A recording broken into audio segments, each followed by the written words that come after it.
নমস্কার বন্ধুরা, all day সাসপেন্সের পর্দায় আমি সুদর্শন রয়েছি আপনাদের সঙ্গে। আজ আপনি শুনতে চলেছেন লেখিকা পূর্বাশা চক্রবর্তীর কলমে একটি অনবদ্য ভয়ের গল্প, ঝাড়গ্রামে ঝিলের ধারে। তবে গল্পে প্রবেশ করার আগে একটি বিশেষ অ্যানাউন্সমেন্ট করতে চাই। আপনাদের মাথায় যদি থেকে থাকে এমন কোনো গ্রাম বাংলার ভৌতিক গল্পের প্লট, তাহলে সেই প্লটটি অবশ্যই আমাদের সঙ্গে ডেসক্রিপশনে দেওয়া ইমেল আইডিতে শেয়ার করতে ভুলবেন না। আমরা বেছে নেব আপনাদের মধ্যে থেকে পাঠানো প্লটগুলিকে, যেই প্লটের মধ্যে লুকিয়ে থাকবে পরতে পরতে ভয় আর আতঙ্ক, এবং আপনাদের মধ্যে থেকেই পাঠানো প্লট বাছাই করে সেই প্লটের উপর গল্প একের পর এক আসতে থাকবে আমাদের চ্যানেলে। তাই আমাদের সঙ্গে থাকুন, এবং আপনার মাথায় যদি থেকে থাকে কোনো আইডিয়া, অবশ্যই সেটা আমাদের মেল করতে ভুলবেন না।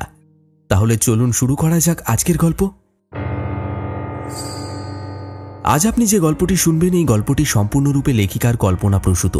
বাস্তবের সঙ্গে এই গল্পের কোনো স্থান, কাল বা পাত্রের কোনো মিল নেই। তাই আশা রাখছি শ্রোতা বন্ধুরা গল্পটিকে শুধুমাত্র বিনোদনের দৃষ্টিকোণ থেকে গ্রহণ করবেন। আজও গল্প পাঠে এবং বিশেষ কয়েকটি পুরুষ চরিত্রে আমি সুদর্শন, এবং আমার সঙ্গে বিভিন্ন কণ্ঠে আজ থাকছেন শুভঙ্কর এবং সুমিত। শুরু হচ্ছে লেখিকা পূর্বাশা চক্রবর্তীর কলমে গ্রাম বাংলার ভূতের গল্প, ঝাড়গ্রামে ঝিলের ধারে।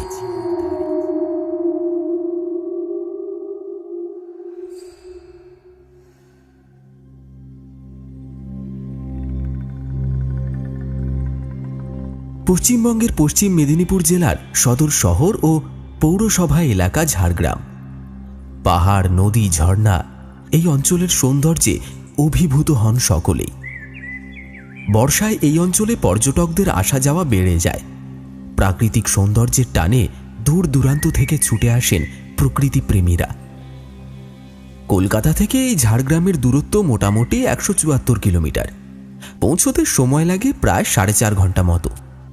এই দূরত্বটা বোধহয় ভ্রমণ প্রেমীদের জন্য মোটেই খুব একটা বেশি নয়। তাই আষাঢ়ে এক সকালে কলকাতা থেকে ঝাড়গ্রাম গ্রামী ট্রেনে চড়ে বসল রূপঙ্কর। এই ট্রিপটা ওর জীবনের প্রথম সোলো ট্রিপ। ঝাড়গ্রামের ট্রিপটা ও একাই উপভোগ করবে। সাধারণত বন্ধু বান্ধব বা পরিবারের সঙ্গে ভারতবর্ষের নানান কোণে ঘুরে বেরিয়েছে এই বছর 24-এর যুবক রূপঙ্কর। কলেজ কমপ্লিট করে একটি বেসরকারি সংস্থায় কাজ করে সে। একটু ছুটি পেলেই মনটা উড়ে ওঠে, ইচ্ছে করে যেদিকে দু চোখ যায় সেদিকেই চলে যায়। হঠাৎ করেই 2 দিনের একটা ভ্যাকেশন এসেছে অফিস থেকে। আগের বছর পুজোর দিনগুলোতে টানা কাজ করেছিল, তাই বরাদ্দ ছুটির 2টি দিন টেবিলে এসে টোকা মারল। সেই দিনটা ছিল সোমবার। সপ্তাহের প্রথম দিন অফিসে উপচে পড়া ভিড়। সকাল থেকে দুর্দান্ত কর্মব্যস্ততা। ল্যাপটপের স্ক্রিনে চোখ ডুবিয়ে বসেছিল রূপঙ্কর। কিবোর্ডে হাত ছুটছিল ক্রমাগত। হঠাৎ ওর পাশের টেবিলে কেউ যেন 2টো টোকা মারল।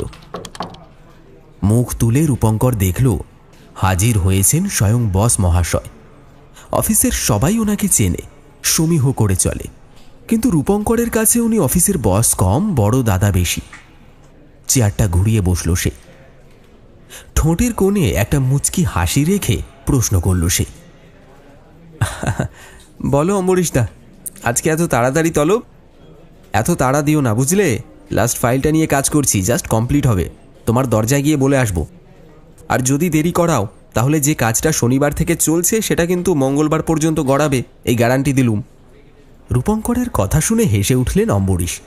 সেই হাসি মুখ বজায় রেখে বললেন, তুমি বৃথাই এত চিন্তা করো রূপঙ্কর। এই যে আমি এলাম, তোমাকে তাড়া দিতে নয়, কিন্তু সপ্তাহের শুরুতেই তোমার জন্য একটা সারপ্রাইজ আছে। তুমি খুশি হবেই হবে, এটা আমার গ্যারেন্টি। এবার চেয়ার ছেড়ে উঠে দাঁড়ালো রূপঙ্কর। কর্মব্যস্ত অফিসের প্রায় অনেকেই দুজনের কথোপকথন শুনছে। রূপঙ্কর বলল, কি ব্যাপার বলো তো অম্বরীশদা, এমন চমকে না দিয়ে সরাসরি বলো তো কি বলবে। সত্যি রূপঙ্কর, এমন চাপ খেয়ে গেলে কিন্তু খুব মুশকিল। আচ্ছা শোনো, পুজোয় টানা কাজ করেছো, একটা দিনও ছুটি নাওনি। সবাই 1-2 দিন করে ছুটি নিয়েছে, তা যে ছুটিটা জমে আছে সেটা নিতে ইচ্ছা করছে না। তোমার খাতায় 2 ছুটি পাওনা আছে। আরে যাও যাও, একটু বাউন্ডুলে পোনা করে এসো। ছুটির কথা শুনে রূপঙ্করের মুখটা হাসিতে ভরে উঠল। পুজোতে একটা দিনও ছুটি নেয়নি, খালি মনে হচ্ছিল অফিসে থাকলেই ভালো হয়। এই বছর প্রথমবার এই অফিসে জয়েন করেছে সে। আসলে রূপঙ্কর কলকাতার ছেলে নয়, জলপাইগুড়ির ছেলে। চাকরির কারণে কলকাতায় এসেছে। এই শহরে প্রথম বছর ভীষণ একা একা লাগছিল, তাই বাধ্য হয়ে অফিসে পড়েছিল।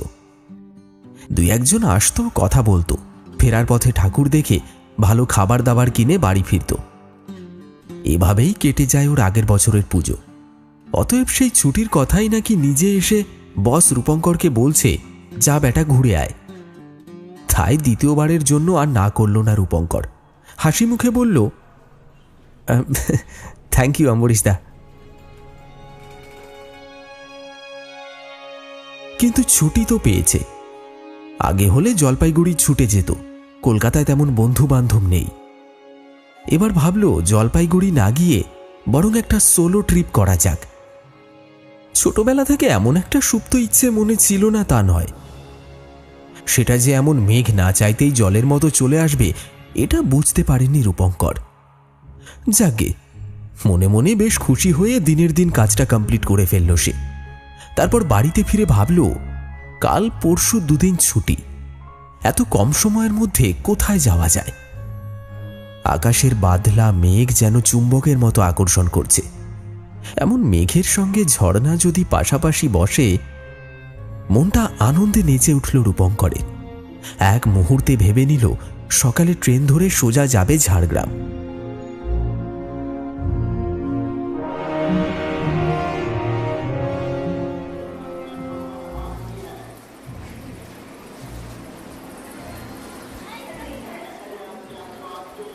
অনেক সকালে হাওড়া স্টেশন থেকে ঝাড়গ্রাম যাওয়ার ট্রেন ছাড়ে।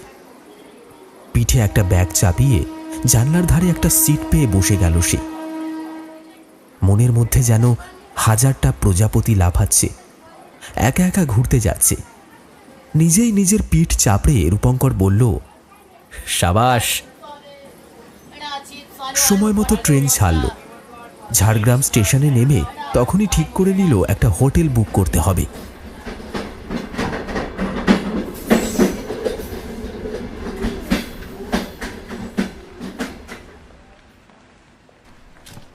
কপাল গুনে একটা হোটেলে জায়গাও পেয়ে গেল।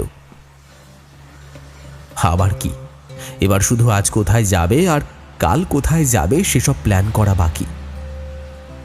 সকালের ব্রেকফাস্ট টেবিলে বসে সেটাই ভাবছিল রূপঙ্কর। এমন সময় পাশের টেবিল থেকে একজন বেশ গুরুগম্ভীর গলায় বলল, তা ঝাড়গ্রামে ঘুরতে আসা হয়েছে বুঝি, নাকি কোনো কাজে? না না, ঘুরতেই এসেছি। কাজ থেকে ছুটি পেয়ে দুদিনের মন বদল বলতে পারেন। আমি এখানে অনেক দিন হলো আসছি, আষাঢ় মাসেই আসি মূলত। তা আপনি একা নাকি? না না, কেউ নেই সঙ্গে, আমি একাই এসেছি। কোথায় কোথায় ঘুরবেন ঠিক করেছেন? এই তো সেটাই ঠিক করছিলাম। আচ্ছা, আপনি বললেন প্রায় প্রতি বছর আসেন, আমাকে একটু বলবেন কিভাবে আমি এই সাইট সিনগুলো সাজাবো? সবাই যেমন যায় তেমনভাবেই যান। ওই কনক দুর্গার মন্দির, চিল্কিগড় রাজবাড়ি, লালগড় রাজবাড়ি, ঝর্ণা আরও আছে। গাড়ি ঠিক করে যান, ওরাই সব রুট আপনাকে বলে দেবে। তবে আমার কথা যদি শোনেন তাহলে একটা ঠিকানা দিচ্ছি, সেই ঠিকানা ধরে রওনা দিন। এমন কিছু দেখতে পাবেন যাতে নিমেষে তাজ্জব হয়ে যাবেন। ইন্টারেস্টিং, বেশ দিন তবে ঠিকানাটা। আজকেই দেখছি জায়গাটা কভার করা যায় কিনা। একটা সাদা রঙের পাতায় আবছা হাতের লেখা, একটা ঠিকানা। অ্যাডভেঞ্চার করার নেশায় বুঁদ হয়ে রূপঙ্কর ঠিক করলো আজকেই সেখানে যাবে। মানুষটিকে ধন্যবাদ জানিয়ে টেবিল ছেড়ে উঠে পড়ল রূপঙ্কর। আশেপাশে খোঁজ করে একটা গাড়িও ঠিক করল। সবটাই বেশ ঝটপট হয়ে যাচ্ছে। জীবনের প্রথম সোলো ট্রিপে এত সহজে সমস্ত বন্দোবস্ত ও করে ফেলতে পারবে সেটা রূপঙ্কর আগে ভেবে দেখেনি। যাকে খুশি হওয়াই তো আসল। গাড়ি ঠিক করে রওনা দিল সাইট সিনের উদ্দেশ্যে।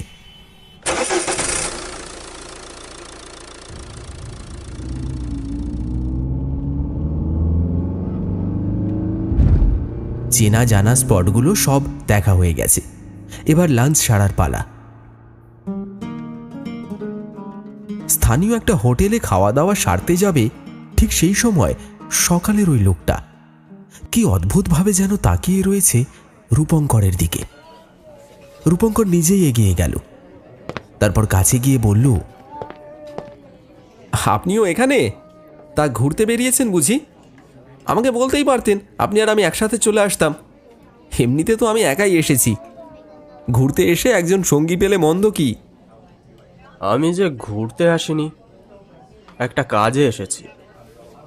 আপনাকে একটা কথা বলার ছিল। যে ঠিকানাটা সকালবেলা দিলাম, পারলে আজকেই যান। আজকে পূর্ণিমা আছে, সে রাতে অন্ধকার পাবেন না। না না, আপনি ভুল করছেন। আমি তো বিকেলে যাব ভেবেছিলাম। রাতে একটা অচেনা জায়গায় যাওয়া কি ঠিক হবে নাকি? সারাদিন ঘুরে ফিরে হোটেলে এসে রেস্ট করব। নতুন জায়গা, এতটা দুঃসাহস বোধহয় দেখানো উচিত নয়। গেলে আজকেই যান, আর সন্ধ্যার পর। যেটা দেখবেন বলে ঠিক করেছেন, সেটা রাতের অন্ধকার ছাড়া দেখা যায় না। তাই বলছি কি, যদি যাওয়ার হয় আজকেই যান, নয়তো কোনোদিন যাবেন না। আচ্ছা মশাই, আপনি তো মনে হচ্ছে আমাকে নির্দেশ দিচ্ছেন। আমি ঘুরতে এসেছি, কোথায় যাব সেটা তো আমি ঠিক করব। যাই করি না কেন সুবিধা বুঝে তো করতে হবে। তাছাড়া আমিও ওই জায়গায় নাও তো যেতে পারি। আপনি বিষয়টা নিয়ে এত চিন্তিত কেন? প্লিজ কিছু মনে করবেন না, আমি একটু কড়া গলাতেই বললাম। অবশ্যই, সবটা আপনার উপর। আজ আসি, যদি ভাগ্যে থাকে আবার দেখা হবে। নমস্কার। লোকটির হাবভাব ভারী অদ্ভুত লাগলো রূপঙ্করের। যেন রূপঙ্করকে ওই জায়গাটায় পাঠাতে পারলে ওনার বিশেষ কিছু একটা লাভ আছে। এখনকার দিনে কাউকেই বিশ্বাস করা যায় না, সাবধানে পা ফেলতে হবে। বিকেলের দিকে ও ভাববে যাবে কি যাবে না, তারপর সিদ্ধান্ত নেবে। তাড়াহুড়ো করে কোনো কিছুই করা উচিত নয়। খাওয়া দাওয়া সেরে উঠে পড়ল রূপঙ্কর। গাড়িতে ফিরে গিয়ে ড্রাইভার দাদাকে বলল, চলুন বাকি জায়গাগুলো কভার করা যাক। সন্ধ্যের মধ্যে বাড়ি ফিরবো, কেমন? আজকে যদি কিছু অংশ বাকি থেকে যায় তাহলে বাকিটা কাল সেরে নেব। রূপঙ্করের কথা শুনে মাথা নেড়ে সম্মতি জানালেন তিনি। বাকি জায়গাগুলো মন খুশি রেখে ঘুরে নিল রূপঙ্কর। পছন্দের জায়গাগুলো ছবি তুলে রেখে দিল। জলপাইগুড়ি গিয়ে গর্ব করে মা বাবাকে বলবে, তোমাদের ছেলে বড় হয়ে গেছে, দেখো এখন একা একাই ঘুরতে পারে। নিজের মনেই হেসে উঠল রূপঙ্কর। ঘড়ির কাঁটা যেন ছুটছে। দেখতে দেখতে বিকেল গড়িয়ে এলো। গাড়ির সিটে বসে ক্লান্ত রূপঙ্কর ড্রাইভারকে বলল, দারুণ ঘুরিয়েছেন আপনি। কালকেও কিন্তু ঠিক এইভাবেই ঘোরাতে হবে। আপনার নম্বর রেখে দেব, পরে যদি আবার আসি আপনার সঙ্গেই যোগাযোগ করব। শুনুন না দাদা, একটু তাড়াতাড়ি হোটেলে চলুন। সারাদিন এত ঘোরাঘুরি হয়েছে, খুব টায়ার্ড লাগছে। এবার একটু গড়াগড়ি চাই। বলেই হেসে উঠল খোশ মেজাজি রূপঙ্কর।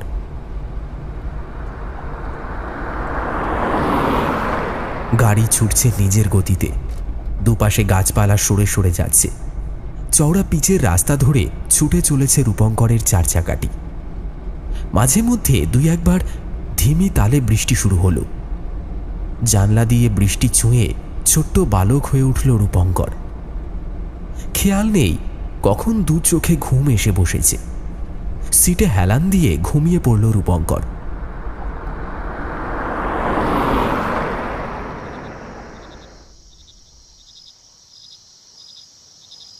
হঠাৎ একটা শব্দে ঘুম ভাঙল। চোখ মেলে রূপঙ্কর দেখল চারিদিকে ঘন অন্ধকার। শুধু আকাশে মেঘের আড়াল থেকে অদূরে আলো ছড়াচ্ছে পূর্ণিমার চাঁদ। একটা জায়গায় এসে থেমে গিয়েছে রূপঙ্করদের বাহনটা। চোখে জল দিয়ে রূপঙ্কর ড্রাইভারকে জিজ্ঞেস করল, এ কি দাদা, এখানে দাঁড়িয়ে আছেন যে? এমন ঘন জঙ্গল, শুনশান রাস্তায় গাড়িতে কোনো প্রবলেম হলো নাকি? এতক্ষণে উত্তর দিলেন ড্রাইভার। বললেন, দাদা, সামনে দেখুন সারি সারি গাছ পড়ে রয়েছে। আমি জানি না এগুলো কিসের, তবে যা বুঝছি গাড়ি নিয়ে এই পথ দিয়ে যাওয়া যাবে না। ভয়ে শুকিয়ে গেল রূপঙ্কর। শঙ্কিত কণ্ঠে বলল, যাওয়া যাবে না মানে? কিভাবে হোটেলে ফিরব? সারা রাত কি এখানেই থাকতে হবে নাকি? সেটাই তো বুঝতে পারছি না দাদা। গাড়ি থেকে নামলে বিপদ, গাড়িতে বসে থাকলেও বিপদ। কি করব বুঝতে না পেরে গাড়ির লাইটটা অফ করে বসে আছি। আপনি যদি কিছু বুঝতে পারেন তাহলে আমাকে জানান। ঝাড়গ্রাম সম্পর্কে অনেক শুনেছে রূপঙ্কর।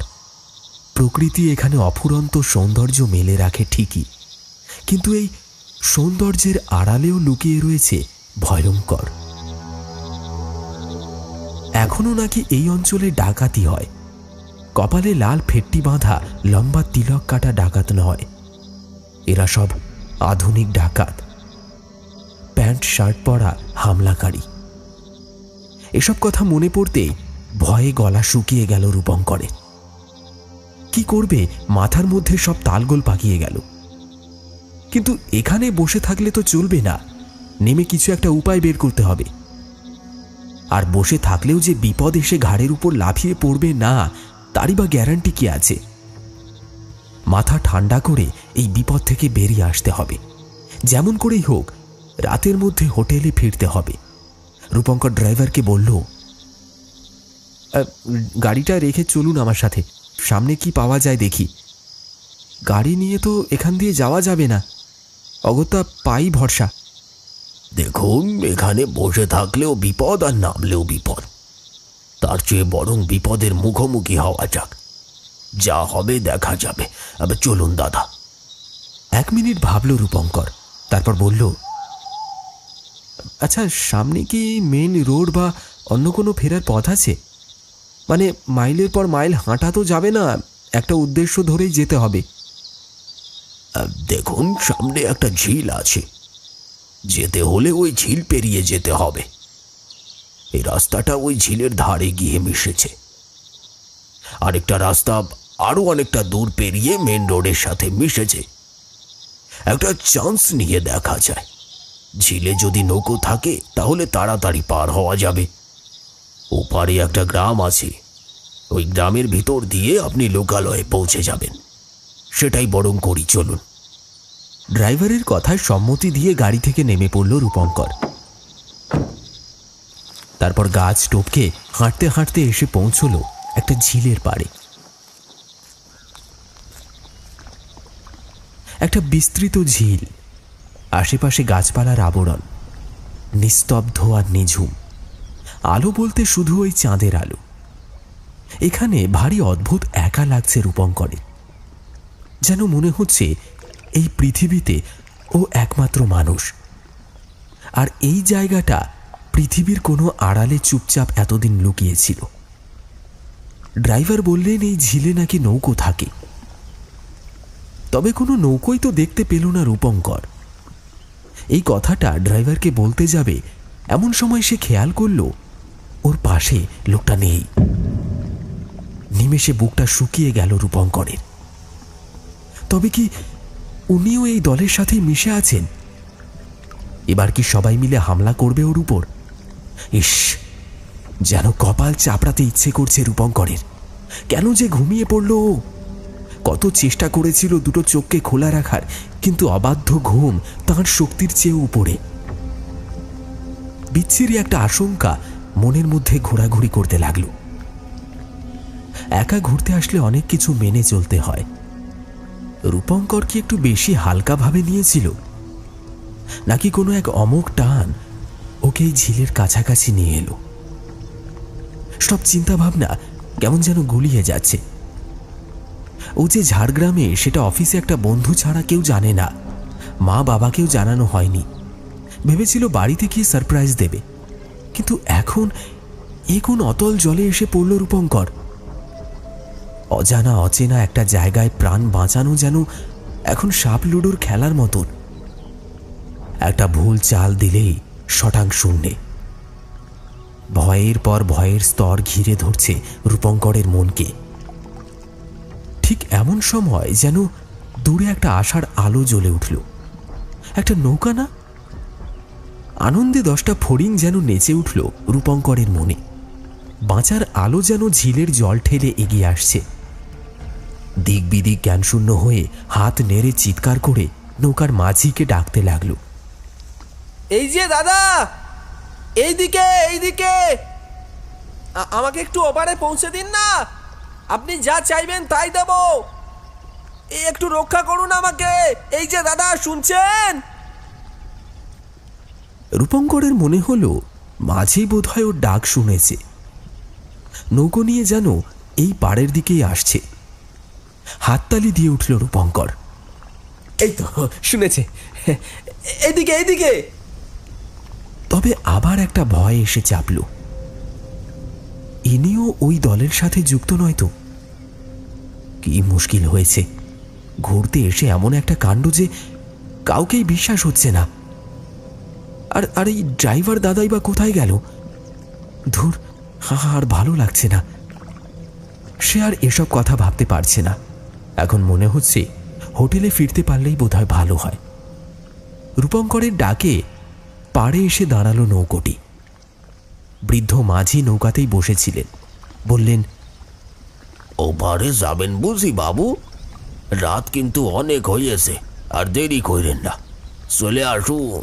এই জায়গাটা কিন্তু ভালো নয়। আর বিন্দুমাত্র বিলম্ব না করে নৌকায় চড়ে বসল রূপঙ্কর। তারপর বলল, কাকা, আপনি যা চাইবেন আপনাকে তাই দেব। আপনি শুধু আমাকে ওপারে পৌঁছে দিন, ভীষণ বিপদে পড়েছি। কিছু মনে করেন না বাবু, কি হয়েছিল একটু খুলে বলবেন? আমি আসলে ঘুরতে এসেছি। আসার পথে রাস্তায় দেখি সারি সারি গাছ পড়ে আছে। আমার ড্রাইভার হঠাৎ করে উধাও হয়ে যায়। এখন ওই পাড়ে যাওয়ার জন্য আপনি আমার ভরসা। আসলে কি বলেন তো বাবু, এই পথে কেউ খুব একটা আসে না। আর ওই যে দেখছেন গাছ পড়ে আছে, ওটা ইচ্ছে করেই, যাতে এই ঝিলের পাড়ে কোনো মানুষ এসে না পৌঁছায়। বুকের ভেতরটা ছ্যাদ করে উঠল রূপঙ্করের। এই ঝিলের ধারে কেউ আসতে চায় না, সে আবার কি? বলছি, একটু বলবেন কেন কেউ এখানে আসতে চায় না? মানে আমি যখন এসেই পড়েছি তখন কৌতূহল হচ্ছে, বলতে পারেন। সে তো আমি বলতেই পারি বাবু, কিন্তু আপনি ভয় পাবেন না তো? আর ভয়? একটু আগে যা প্রাণ ভয় পেয়েছি, এখানে এখন মনে হচ্ছে সব কিছু তুচ্ছ। তাছাড়া মনে হচ্ছে এই ঝিল পেরোতে অনেকটা সময় লাগবে। এতক্ষণ আমি মুখ বুজে বসে থাকতে পারি না। তার চেয়ে বরং একটু কথা বলি। বলুন না, কিসের জন্য এই ঝিল মানুষ এড়িয়ে চলে? কেন আপনি এই কথা বললেন? ঘটনাটা বলার আগে প্রথমেই বলি বাবু, আপনার অনেক কপাল ভালো যে আজকে আমি এখানে এসেছি। আমি কোনোদিন আসি না। আমি একা মানুষ, ভয় ডর নেই। পেটের দায়ে এদিক ওদিক কাজের সন্ধানে থাকি আর কি। আজ কি মনে হতে ঝিলে নৌকো নিয়ে বেরোলুম। দেখুন, আপনার জন্য ভালোই হলো। যাকে সেসব কথা থাকুক, আপনাকে বরং বলি এই ঝিলটা কেন এখানকার মানুষ এড়িয়ে চলে। তবে হ্যাঁ, একটু শক্ত হয়ে বসতে হবে আপনাকে। ঝিল পেরোবার সময় কিন্তু অনেক অদ্ভুত অদ্ভুত ঘটনা ঘটবে। বুকের পাটা থাকলে আপনি মোটে অজ্ঞান হবেন না। এসব কথা শুনে কান্না ভয় হয়। আমতা আমতা করে রূপঙ্কর বলল, বললাম না ভয় পাচ্ছি না। আপনি বলুন কি বলার আছে। এই ঝিলের ওপারে আমাদের মতিহার গ্রাম। আগে অনেক মানুষ ছিল, এখন দিন দিন মানুষ কমছে। গ্রামের নামটা শুনেই হঠাৎ সম্বিত ফিরল রূপঙ্করে। আরে, সকাল থেকে ওই লোকটা তো মতিহার গ্রামের কথাই বলছিল যেন আজই যাই। মাথাটা গলিয়ে গেল রূপঙ্করে। তবু দাঁতে দাঁত চিপে সে মাঝিকে বলল, হ্যাঁ, মতিহার গ্রাম। তারপর? মাঝি গল্প বলে চললেন। আমাদের মতিহার গ্রামের মোড়ল মশাই ভারী ভালো মানুষ, জানেন। সবার সুখে দুঃখে পাশে থাকেন। সব সময় সবার কথা শোনেন, কারোর কখনো ক্ষতি চাননি। বিরাট মনের মানুষ উনি, সব সময় মানুষের বিপদে হাত বাড়িয়ে দেন। এই মানুষটার পরিবারে মাত্র 2 জন মানুষ, একজন তার স্ত্রী আর একজন তার ছেলে। স্ত্রী সন্তান নিয়ে বেশ ভালোভাবেই ছিলেন তিনি।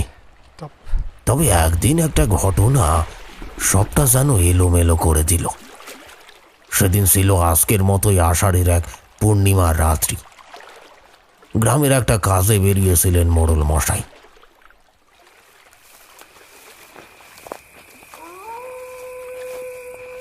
জঙ্গল পেরিয়ে আসার সময় তিনি হঠাৎ একটা বাচ্চার কান্নার শব্দ পান।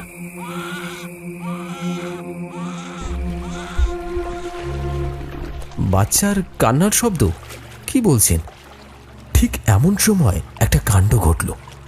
ঝিলের চারিদিকে যেন প্রতিধ্বনিত হতে লাগলো একটা বাচ্চার কান্নার শব্দ।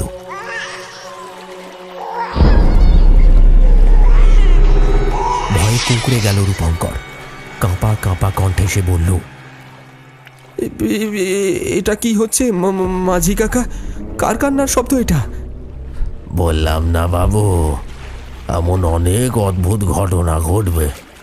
চিন্তা নেই, আমি তো আছি, ঠিক আপনাকে ওপারে পৌঁছে দেব। ততক্ষণ কোনো শব্দ না করে আমার কথা শুনুন। মাঝি বলে চললেন।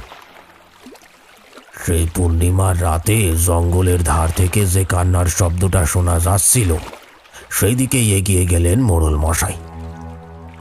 গাছপালার আড়ালে একটা সাদা কাপড়ে মোড়ানো সদ্যজাত শিশু একা অন্ধকারে বোধহয় ভয় পাচ্ছিল।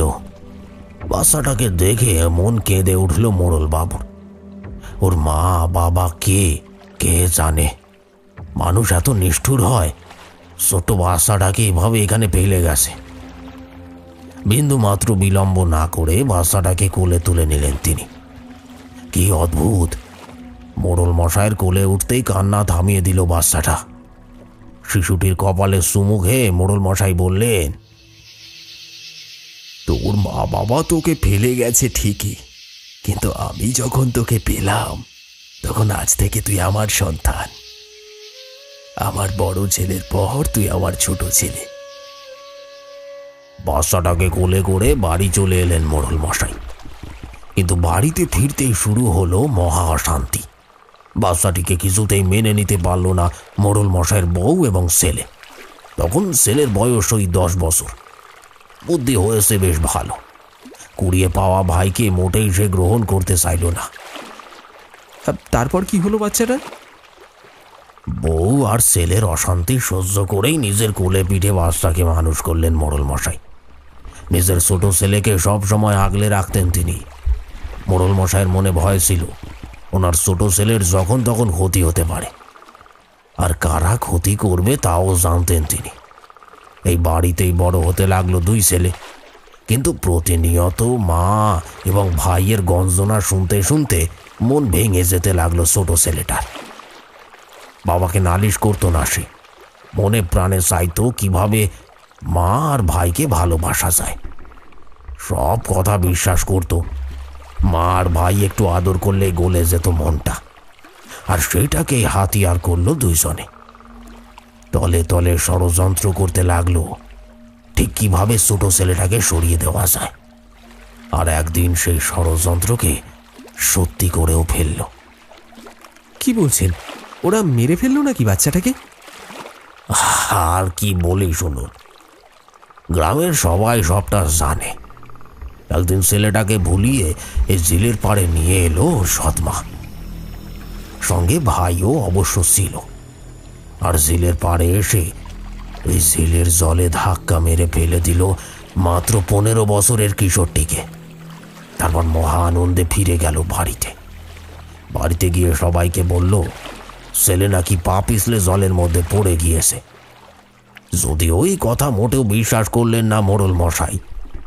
ছোট ছেলেকে আগলে রাখতে না পারার যন্ত্রণা কুঁড়ে কুঁড়ে খেতে লাগলো তাকে। দিনের পর দিন কিরকম যেন একটা মন মরা হয়ে শুকিয়ে যেতে থাকলেন তিনি। সারাক্ষণ ছোট ছেলের কথা ভাবতেন, কিভাবে তাকে বাড়িতে নিয়ে এসেছিলেন, কিভাবে তাকে বড় করলেন, সবটা ভাবতে ভাবতে মনের মধ্যে অপরাধ বোধ জন্মাতে থাকলো তার। কেন কেন ছেলেকে নিজের কাছে রাখলেন না, এই প্রশ্ন বারবার মাথায় ঘুরতে লাগলো মোড়ল মশাইয়ের। তারপর কি হলো? এরকম অপরাধ বোধ নিয়ে মানুষ বাঁচতে পারে? একদিন এই জেলে নিজেকে উৎসর্গ করলেন মোড়ল মশাই। সারা গ্রামে তার মৃত্যুতে শোক নেমে এলো। বড্ড ভালো মানুষ ছিলেন কি না। মোড়ল মশাই মারা যেতে ক্ষমতা দখল করলো মোড়ল মশাইয়ের বড় ছেলে। পরপর 2 মৃত্যুতে গ্রামে ঘটতে থাকলো অদ্ভুত সব কাণ্ড। কেমন সব কাণ্ড? মাঝি একবার চারিদিকে তাকিয়ে নিলেন, তারপর বললেন, হঠাৎ হঠাৎ দুজনকে দেখা যেতে লাগলো। বিশেষ করে এই পূর্ণিমার রাতে এই জেলের পাড়ে নয়তো জলের মধ্যে একবার না একবার ওরা দেখা দেবেই। বলেই একটা আঙুল তুলে জলের মাঝে নির্দেশ করলেন মাঝি। সেদিকেই তাকাতে রূপঙ্কর দেখল জলের মাঝে বছর 15 তরতাজা যুবক যেন ভাসছে। তার সারা গা থেকে যেন চুইয়ে পড়ছে জল, 2 চোখ বন্ধ, তার 2টো হাত সামনের দিকে ছড়ানো। বেশ কিছুক্ষণ একইভাবে থাকার পর হঠাৎ চোখ খুলে তাকালো সে। লাল বর্ণ চোখ, উস্কো খুস্কো চুল, তার বুকের মধ্যে জমানো শত অভিমান যন্ত্রণা ডুকরে কেঁদে উঠল ছেলেটি। যে বিশ্বাসঘাতকতার পরিণতি তার মৃত্যু, পূর্ণিমার ঝিলের জলে যেন সেই যন্ত্রণার প্রতিচ্ছবি ফুটে উঠছে। এমন এক ভয়ঙ্কর দৃশ্য দেখে চিৎকার করে উঠল রূপঙ্কর। কি দেখছি আমি? না না! এখন তারা ঝিলের ঠিক মাঝে, শক্ত হাতে দাঁড় বাইছে মাঝি কাকা। ফিসফিস করে কানের কাছে এসে বললেন, চুপ চুপ চুপ চুপ চুপ করে বসে থাকুন বাবু। ও কারোর কোনো ক্ষতি করে না। প্রতি আষাঢ় পূর্ণিমার রাতে একবার করে দেখা দেয় খালি। ওর যন্ত্রণার কথা সবাইকে শোনায়। কেউ বোঝে কেউ বোঝে না। বেশ কিছুক্ষণ ও এইখানেই থাকবে, তারপর আস্তে আস্তে মিলিয়ে যাবে। ওর জন্য ভারী কষ্ট হয় জানেন। ফুটফুটে ছেলেটা ওই শয়তান মার ছেলের ষড়যন্ত্রের শিকার হলো। এরপর শুধু গ্রামে নয়, মোড়ল মশাইয়ের বাড়িতেও ভয়াবহ কাণ্ড সব ঘটতে লাগলো। ছোট্ট ছেলেটার আত্মা মুক্তি পায়নি। প্রতিশোধ স্পৃহায় সে আবার ফিরে এলো মোড়ল মশাইয়ের বাড়িতে। একদিন সকালবেলায় মোড়ল মশাই দেখলেন এক ফুটফুটে মেয়ে দরজার কাছে দাঁড়িয়ে আছে। এই বাড়িতে এসে কাজ করতে চায়, পেটের দায় নাকি চলে এসেছে। মোড়ল মশাই বুঝলেন এই মেয়ে গ্রামের কেউ নয়, কারণ তিনি তাকে চেনেন না। তবু মেয়েটাকে ফেরাতে পারলেন না। এদিকে তখন মোড়ল মশাইয়ের বাড়ির এলোমেলো অবস্থা, কাজ করার লোক নেই। একটা কাজের মেয়ের খোঁজ চলছিল। ভারী আনন্দ করে বর্তমান মোড়ল মশাইয়ের মা বাড়ির সমস্ত কাজ বুঝিয়ে দিলেন। কিন্তু তিনি জানতেও পারলেন না এই মেয়ে কোনো সাধারণ মেয়ে নয়, বরং মোড়ল মশাইয়ের মৃত ছোট ছেলে অন্য রূপ ধরে ফিরে এসেছে। ছেলেটা প্রতিশোধ নিল। এই কথা বলে এক ঝলক দুপাশে দেখে নিল রূপঙ্কর। মাঝি বলল, কদিন পর থেকে মোড়ল মশাইয়ের বাড়িতে এমন কিছু ঘটতে লাগলো যে ভয়ে গোটা গ্রাম পুরো কুঁকড়ে গেল। একদিন মেয়েটা তার ভাই আর সৎ মাকে, অর্থাৎ বর্তমান মোড়ল মশাই আর তার মাকে বলল, চলুন আপনাদের রান্না করে খাওয়াই। কিন্তু রান্না যখন পাতে উঠে এলো তখন চিৎকার করে উঠল সকলে, এসব কি? মেয়েটা যে মাথার চুল ছিঁড়ে তার সঙ্গে চামড়া মাংস মিশিয়ে রক্তাক্ত একটা পদ রেঁধেছে। এই ঘটনার পর থেকেই সকলে বুঝে গেল মেয়েটা সাধারণ কেউ নয়, ওর সঙ্গে কোনো ইতিহাস জড়িত আছে।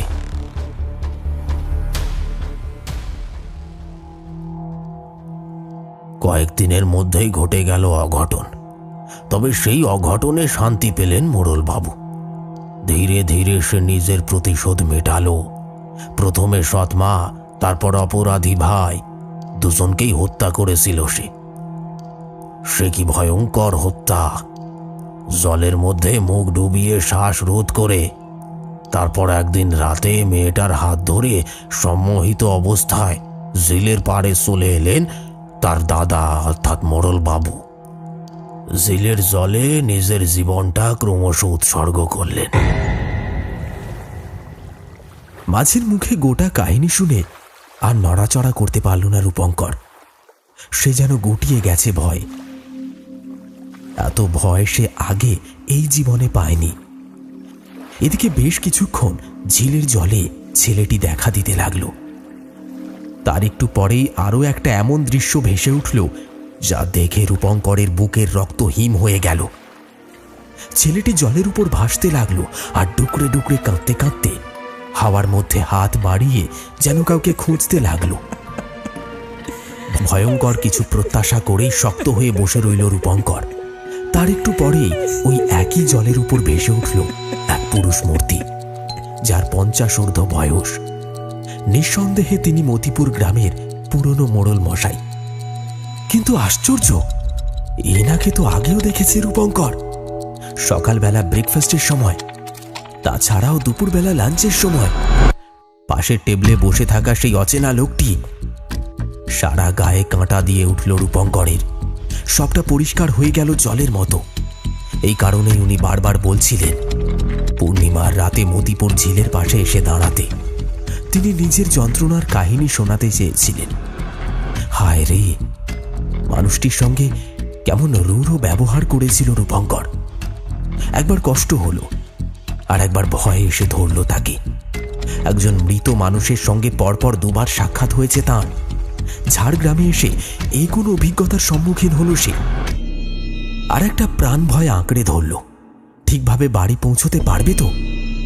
এখনো ওই পারে পৌঁছয়নি সে, তার মধ্যেই এইসব কাণ্ড হচ্ছে ঝিলের মধ্যে। এদিকে কান্নার শব্দ যেন ক্রমে বেড়ে চলেছে। দুই হাতে কান চাপা দিয়ে মাঝিকে রূপঙ্কর বলল, মাঝি দাদা, আর কতক্ষণ? তাড়াতাড়ি আমাকে ওপারে নিয়ে চলুন।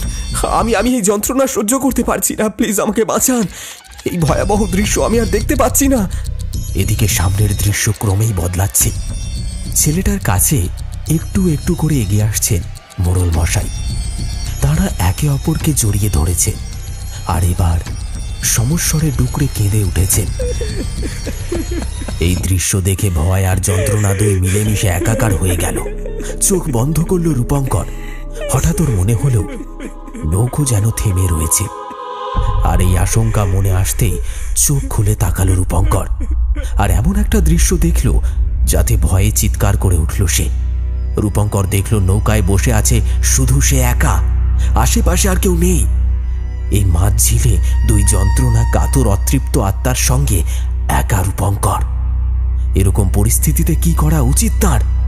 ভয়ে চিৎকার করে উঠল রূপঙ্কর। ধীরে ধীরে লুটিয়ে পড়ল রূপঙ্কর। পূর্ণিমার রাতে মতিপুর ঝিলের নৌকোর উপর অজ্ঞান অবস্থায় পড়ে রইল কলকাতা থেকে যাওয়া সুপুরুষ এক যুবক।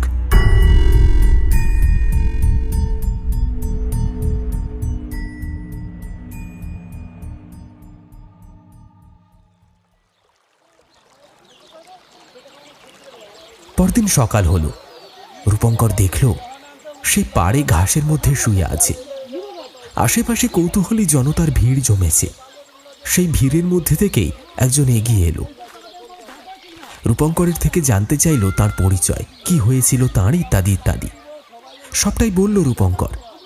মানুষটি বলল, কাল রাতেই জলের মধ্যে এক মাঝিকে দেখা গিয়েছিল। আসলে তিনি এক সময় এই ঝিলের জলে আত্মহত্যা করেছিলেন। আর কিছু ভাবতে পারছিল না রূপঙ্কর। টলতে টলতে সে এগিয়ে গেল সামনের দিকে। এক রাতের মধ্যে এমন সব ঘটনার সাক্ষী হয়েছে সে, যে মুখে রাগ কাটতে পারছে না। শুধু ভাবছে কি আশ্চর্যভাবে এত কিছুর পরেও সে প্রাণে বেঁচে গিয়েছে। আর সেই কথা চিন্তা করেই সামনের দিকে হেঁটে চলল রূপঙ্কর।